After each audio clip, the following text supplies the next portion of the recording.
virama pratyayabhyasa purva samskara sheshonyaha. Virama pratyaya abhyasa purva samskara sheshaha anyaha. The other type of samadhi, Asaṃprajñāta Samadhi, is caused by practice which brings about a mind in which the vrittis or fluctuations have stopped and only samskaras remain. In this video, we are going to learn about the second type of samadhi called Asaṃprajñāta Samadhi.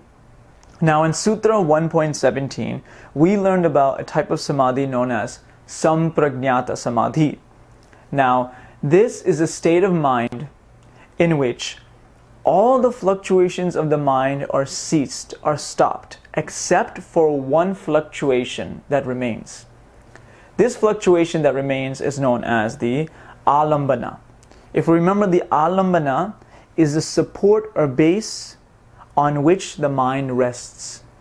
So, if I choose to meditate on the moon, or if I choose to meditate on Shiva, that is the last vritti, the last fluctuation that is going on in the mind.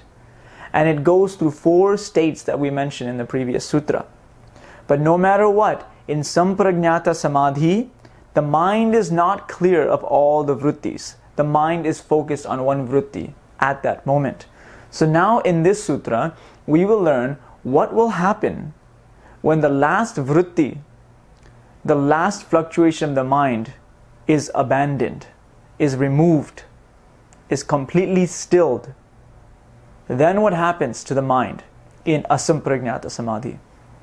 So, Sutra 1.18 states, Virama pratyaya abhyasa purvaha samskara sheshaha anyaha. Right? When you break down the sandhi, instead of samskara sheshonyaha, it's samskara sheshaha anyaha. Right? So, in this sutra, we are going to learn what exactly Asaṃprajñāta Samadhi is. That is the state of yoga, the state of yogaschitta vritti nirodha, the final state. So, anyaha. Anyaha means the other samadhi. The anyaha means other, the other, right? Or another.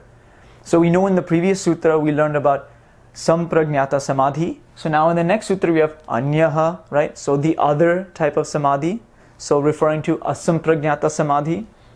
Anyaha samskara sheshaha. Sheshaha means the remainder, that which remains. Samskara. This we'll have to learn now. So samskara sheshaha, the other type of samadhi, Asaṃprajñāta Samadhi, is a mind in which only samskaras remain. Now, let's ask ourselves this question. What is samskara? What is a samskara?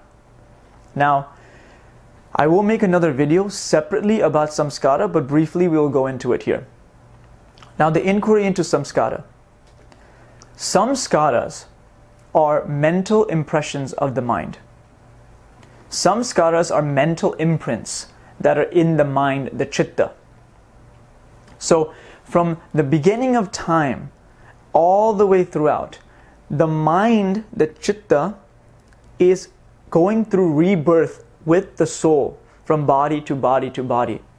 So, when my time on this planet is done, right?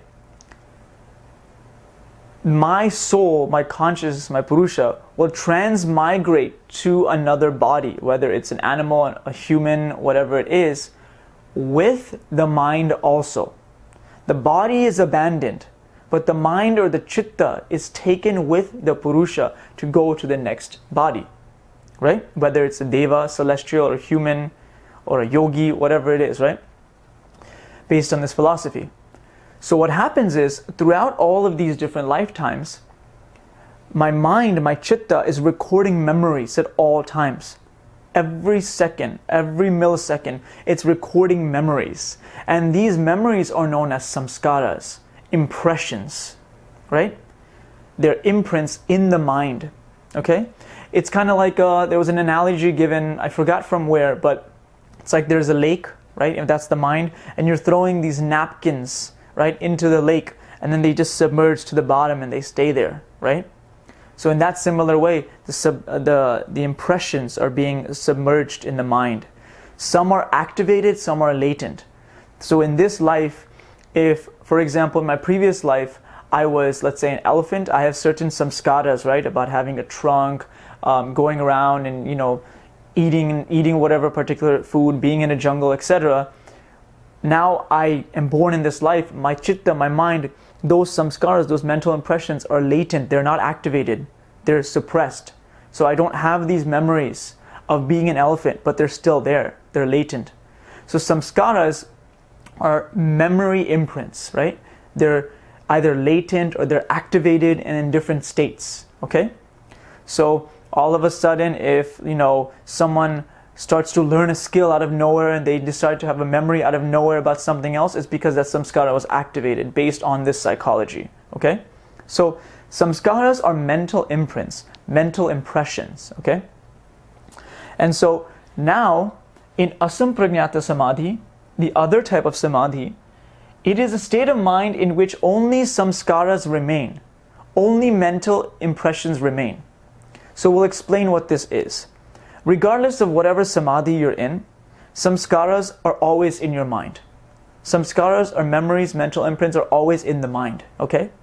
So here it's saying that this is a state of mind in which only the samskaras remain, which implies that in the previous samadhis in the states of mind, there was something else that remained, right? There was something else. What was that something else? Remember, that something else is the fluctuations of the mind, the vrittis, the fluctuations, the activities, okay? So in previous states, if we had the vrittis and the fluctuations, right? Right knowledge, wrong knowledge, memory, imagination, right? Deep sleep, if we had these fluctuations, and we also had samskaras too that were there, right? Now it's saying only these remain. So that means something must have happened to the vrittis and the fluctuations, right? So in the previous sutra, we had almost no fluctuations left except for one. Now, the next part says, Virama pratyaya abhyasa purvaha. Virama pratyaya abhyasa purvaha. Purvaha, that which is preceded, that which comes first, right? So Asaṃprajñāta Samadhi is a state of mind in which that which is preceded by the abhyasa, practice of pratyaya, concepts, ideas or cognitions, virama, that are stopped, stilled, or that cease. Once again, Asaṃprajñāta Samadhi is a state of mind in which only the samskaras remain, and that state of mind is preceded by the practice of the concepts or ideas or cognitions that are stopped. So what's another way of saying this? That state of mind has only samskaras remaining, because before you reach that state of mind, by the practice of stopping these concepts, of stopping these ideas, these cognitions, which is abhyasa. So what happens is, that state of mind, before it is left with samskaras, before that state of mind that's left with samskaras, right? What happens is, through practice, you're stopping all of this, the cognitions and the vrittis and the fluctuations of the mind. So cognitions, concepts, vrittis, fluctuations, these are all, synonymous, okay? So what's happening is, this state of mind is preceded, which means that before you reach this state of mind, there was something before that, right? And before that was that through practice, the pratyaya, the concepts or the cognitions are virama, they're stopped and they're stilled. So when the mind or the chitta, the fluctuations of the mind, right, are stopped and stilled, and the concepts, your concepts of things, that table, that wall, that person, my friend, etc., the sky, when these vrittis stop and they cease, they're still, right? they're suppressed. Then what happens is, because of that practice, you've achieved that, and then there's no fluctuations, no vrittis, no activities in the mind. And when there's no activities in the mind, the only thing that remains is the samskaras. Okay? So first you have, in the previous Asamprajñāta Samadhi, you're meditating moon, moon, moon, moon, or Shiva, Shiva, Shiva, Shiva, right? One fluctuation. Now what happens is moon, moon, moon, moon dissipates. No fluctuations, no vrittis at all. Shiva, Shiva, Shiva dissipates. No fluctuations, mind is still, samskaras remain, but they do not create any thoughts, and Yogasūtra vritti nirodha, Asaṃprajñāta Samadhi. That's what it is. Okay? So let's go into the technical part of some of this. As I mentioned before, if this is the Purusha, this is the soul, right? And this is the mind right here. So what happens is, these little dots right here, we can assume these are the countless amounts of impressions, okay? These are the countless amounts of impressions. But in this mind, right here, normally there's vrittis, there's fluctuations, right? Nope, no vrittis, no fluctuations. Just a clear mind, and the samskaras are remaining. So what happens then is, the mind cancels itself out. And it becomes like an empty mind. It cancels itself out. This I'll explain later. And then what's left is the Purusha abides in its own nature. Tada drashtu svarupe vasthanam. Then the Purusha is conscious of itself. But in other cases, it was always conscious of the external world and all the vrittis that are the fluctuations in the mind. But now that there's no fluctuation in the mind anymore, when the samskaras are latent, they're suppressed, the consciousness abides in its own nature. That's samadhi, that's the experience that yogis are looking for. Okay? So let's go through some technical stuff. In Asaṃprajñāta Samadhi, once again, there's no vrittis, no fluctuations left, right? We know this. Compared to Samprajñāta Samadhi, where there's one. And compared to a normal person's mind, where there's many vrittis. The only thing is samskara sheshaha. Samskaras are left, right? Mental impressions are left. Now, mental impressions, they actually cause the vrittis, right? So you could have memories of certain things, and then when you hear, let's say, for example, ice cream, you have a memory of ice cream, then boom, a fluctuation comes up. So samskaras also cause the vrittis. So the samskaras and the memories that are left here are in an uncaused state. They don't cause anything. They don't activate anything. They don't motivate anything or move anything. They're latent samskaras, okay? And this will explain later what the nirodha samskara is, okay? But they don't activate anything, they don't do anything in this situation. So vairagya is required here. They explain here that dispassion or detachment is required. Vyasa in the commentary explains that. Why is detachment, vairagya, right, not being moved by the objects of the senses, required? Well, first and foremost, they say that in Asaṃprajñāta Samadhi in 1.17, right, the goal is impossible to reach full Samadhi, a clear mind, because you are attached to one fluctuation, the alambana. You're attached to it. It's still there. And it's a vritti, right? So you're leaning on something, right, for that goal. So that's why you're attached. You're not in full vairagya. When you're in paravairagya, full vairagya, you're not leaning on anything. There's no reliance on anything. There's no attachment to anything. So even the very thought that you use, right, whether it's a thought about God or a thought about a planet, etc., right, that very thought that you use is an attachment. It's a concept, right? When you're meditating on a God, you're not actually like, it's not that God exactly. I mean, some would argue it is. It's a more pure vritti, but still it's a concept of that God. So you even let go of that, if that makes sense. So vairagya, so this state of Asaṃprajñāta Samadhi is only possible when your mind is in a state of vairagya, complete detachment from all concepts. And that entails that state. It allows it to go through. So you have no alambana, Once again, I mentioned no vritti, no alambana. And so then they say that the mind is like non-existent. When you remove all the vrittis and the samskaras are kind of like suppressed, right, and they're not activating, then you have a non-existent mind. It's like the term uses abhava. Okay? So then we use the analogy, Shankara in his commentary uses the analogy of a flame. In the beginning there's a flame, huge flame going on going from your mind, which is full of vrittis, to Asaṃprajñāta Samadhi. The flame is decreasing. And as it's decreasing, right, what happens is at the end there's like a little spark that's left. A little spark, right? That little spark is when Asaṃprajñāta Samadhi comes in, and that spark, boom, is gone. So at the beginning it goes from a huge flame, right, the mind of a normal individual, of an aspiring yogi, and then it decreases, and it goes to a small spark, and then boom, Asaṃprajñāta Samadhi. That's what Shankara says in his commentary.